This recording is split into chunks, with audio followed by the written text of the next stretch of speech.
Continuando con los vídeos dedicados a aspectos prácticos de programación en listas enlazadas, en este caso vamos a hablar de los distintos recorridos que se pueden realizar en listas enlazadas. Concretamente, nos dedicaremos a presentar distintos métodos que hay de recorrer una lista. Hablaremos de métodos que realizan un recorrido completo de la lista, desde el primer al último elemento, y distinguiremos dos casos. El primer caso es el que se da cuando desconocemos el número de elementos que conforman la lista, y el segundo caso es el recorrido que podemos hacer cuando conocemos el número de elementos. En segundo lugar, presentaremos métodos de acceso a una posición dada en una lista, de manera que indicaremos la posición a la que queremos acceder y, por ejemplo, obtendremos el valor del nodo, el valor almacenado en ese nodo de la lista. Y finalmente, trabajaremos en métodos que nos permiten obtener la posición de un dato.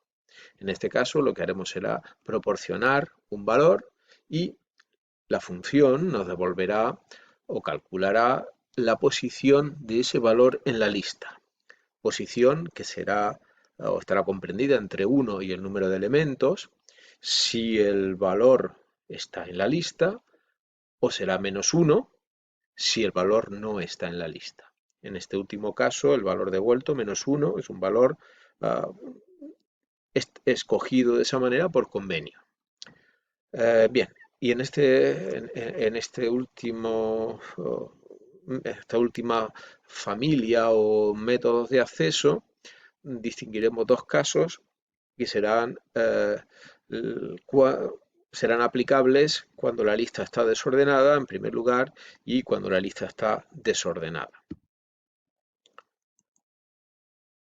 Bien, antes de continuar y de presentar los distintos métodos, vamos a dedicarnos unos minutos a hablar sobre el tipo lista y los tipos relacionados.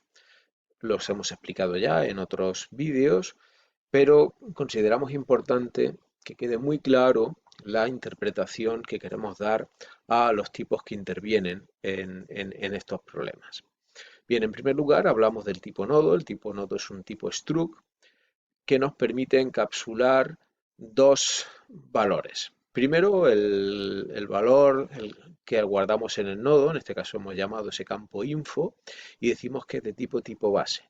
Para problemas más complejos, tipo base podría ser incluso otro struct, aunque en los ejemplos que utilizamos, tipo base es un tipo simple, sería un tipo int o un tipo double. El segundo campo es el campo sig, que como puede ver es un campo de tipo puntero a nodo, que nos permite enlazar cada nodo con otro de la misma clase. Y finalmente introducimos dos nuevos tipos, el tipo pnodo y el tipo lista, que como pueden ver se tratan de una redefinición del tipo puntero a nodo. De manera que tenemos dos maneras de referirnos mediante un puntero a los nodos de la lista. Bien. Para que quede claro la diferencia, utilizamos este ejemplo, donde tenemos una lista llamada L con 4 elementos, 1, 3, 5 y 7. Bien, cuando utilizamos el tipo lista, como en este caso, L es un dato de tipo lista, en realidad lo que se está interpretando, lo que el compilador interpreta es que L es un dato de tipo puntero a nodo, ¿vale? En definitiva, se aplica o se destruye, llamémoslo así, esta redefinición de tipo. Con lo cual, L contiene la dirección de un nodo de la lista. Bien, en este caso lo que queremos poner de manifiesto es que L lo vamos a utilizar, nos decimos que el tipo lista lo vamos a utilizar sobre el dato L para indicar que L nos da acceso a la lista que empieza en este nodo del cual L contiene su dirección hasta el final de la lista. Bien, entonces cuando utilizamos el tipo lista, la intención, la semántica de esa declaración es poner de manifiesto que nos interesa procesar una lista, un conjunto de nodos. En cambio, cuando utilizamos el tipo pnodo, la semántica es que queremos utilizar un nodo de la lista. Por eso, si P contiene o P está definido de tipo P-nodo, realmente también se trata de un puntero a nodo. Pero en este caso lo que queremos poner de manifiesto es que con este puntero vamos a procesar este nodo, únicamente este nodo. Por supuesto, P puede cambiar de valor, podría pasar a apuntar al siguiente nodo, pero insisto, la idea es que vamos a procesar un único nodo. Evidentemente podríamos tener dos punteros, como los que vemos aquí, P y sub, ambos apuntando al mismo nodo. Y como vemos de tipos diferentes, P seguiría siendo de tipo P-nodo y en este caso sub sería de tipo lista. Bien, pues la semántica de la declaración de sub quería decir o quiere decir que mediante este puntero voy a procesar la lista que empieza en este nodo, ¿vale? Al contrario que con el tipo nodo, que lo que quiero indicar es que voy a utilizar este nodo de aquí. Vale, una vez aclarado eso, simplemente recordar dos restricciones importantes. Primero, que trabajamos con listas sin cabecera, lo que quiere decir que tenemos que tratar de forma distinta en cualquier procesamiento al primer nodo del resto de los nodos, porque el primer nodo, o sea, nos da acceso al resto de los nodos de la lista y por lo tanto necesitamos disponer de su dirección, ¿vale? Por lo tanto, es importante que cualquier modificación de la lista que afecte al primer nodo se trate de forma distinta. Finalmente, el último nodo, sabemos que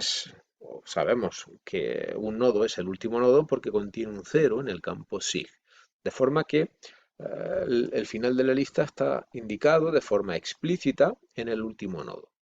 Quiere decir que cuando vemos una lista y la vemos a través del puntero que nos da acceso al primer nodo, no sabemos cuántos nodos hay en la lista, cuántos elementos, pero sí tenemos claro que saltando de nodo a nodo, a través de los punteros SIG, llegaremos a un nodo en el cual el campo SIG esté a 0. Ese será el último nodo. Bien, empezamos con los recorridos. El primer tipo de recorridos es el que hemos llamado recorrido completo y la idea es que se va a procesar una lista completamente. Por ejemplo, cuando queremos mostrar el contenido de todos los nodos, si queremos sumar el valor de todos los nodos, si queremos contar cuántos nodos tiene la lista, etc. Hay dos maneras de realizar un recorrido completo, básicamente.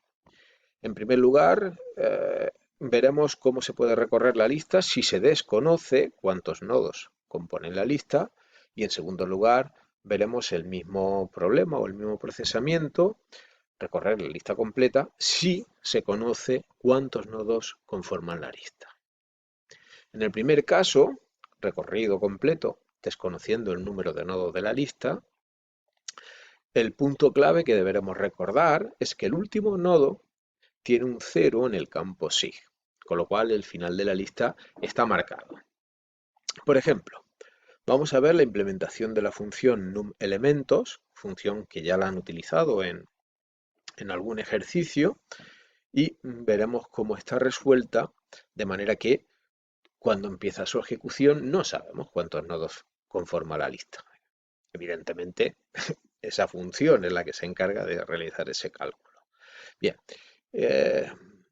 esa función se realiza, como pueden ver, utilizando un ciclo while, de forma que el cumplimiento de esta condición es la que hace que se sigan dando iteraciones dentro de la función.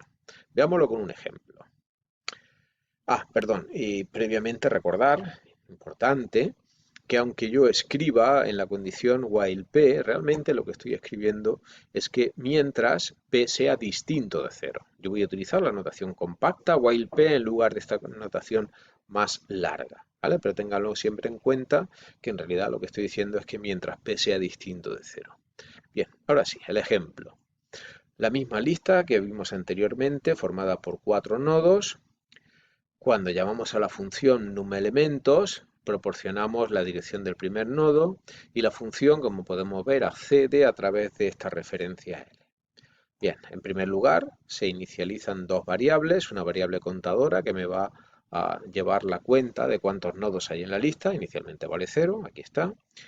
Y utilizo un puntero P de tipo P nodo. Observe la declaración. Quiero decir que con P voy a procesar nodos individualmente. Me interesa ver el nodo como un nodo aislado y no es el inicio de ninguna lista. Bien, pues inicialmente P le asigno el valor de L, con lo cual este puntero me lleva al primer nodo de la lista. Bien, el procesamiento general me dice que mientras el puntero P, el que utilizo como puntero de movimiento, sea distinto de 0, que lo es, lo que va a hacer en cada iteración es incrementar el valor del contador vale 1, antes valía 0, y adelantar el puntero P para que pase a valer ahora P flecha sig. Observe que antes P apuntaba al primer nodo y decir que P vale P flecha sig hace que P pase a apuntar al segundo nodo de la lista. Una vez finalizado la parte iterativa del ciclo while, volvemos a comprobar la condición, P sigue siendo distinto de 0 y el proceso se vuelve a repetir. En este caso, contador pasará a valer 2 y P apuntará al tercer nodo de la lista. Volveremos a comprobar la condición del ciclo while, es distinto de 0, con lo cual volveremos a iterar. Contador vale 3, P apuntará al último nodo de la lista. Nosotros sabemos que es el último, porque lo vemos, pero evidentemente el programa no sabe que es el último todavía, porque no lo ha comprobado.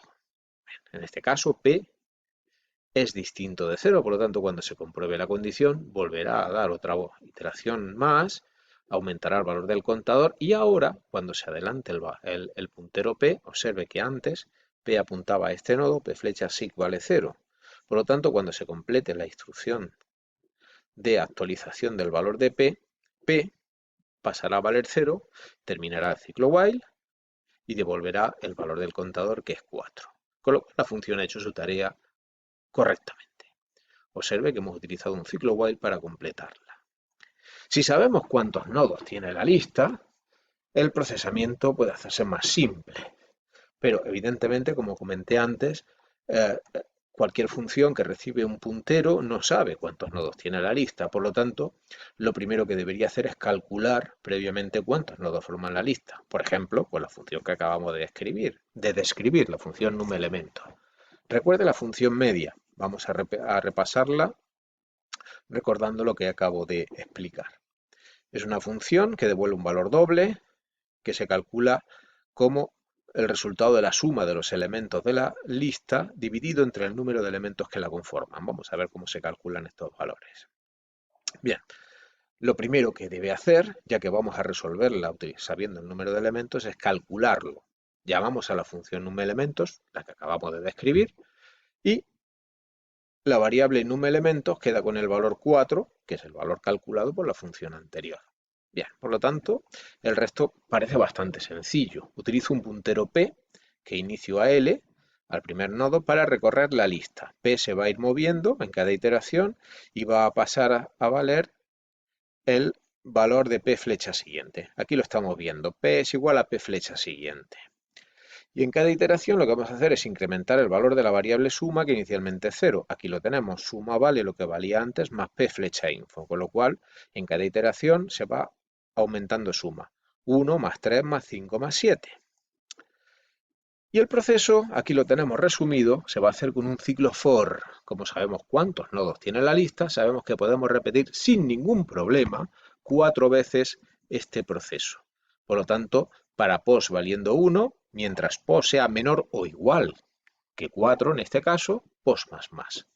Pues una vez que se hace 4 veces ese proceso y se calculan correctamente suma, pues podemos devolver el resultado sin más preocupación. Aquí lo tenemos con detalle, pos vale 1, mientras sea menor o igual que 4, se itera y se calcula la primera suma, se incrementa pos y este proceso se va repitiendo hasta el último nodo, y cuando se calcula el último valor y se actualiza la suma, se devuelve la media como el resultado de la suma, 16, dividido entre el número de elementos, 4. Con lo cual, vemos que cuando se conoce el número de elementos, el proceso es sencillo y podemos utilizar sin ningún problema un ciclo for para su procesamiento.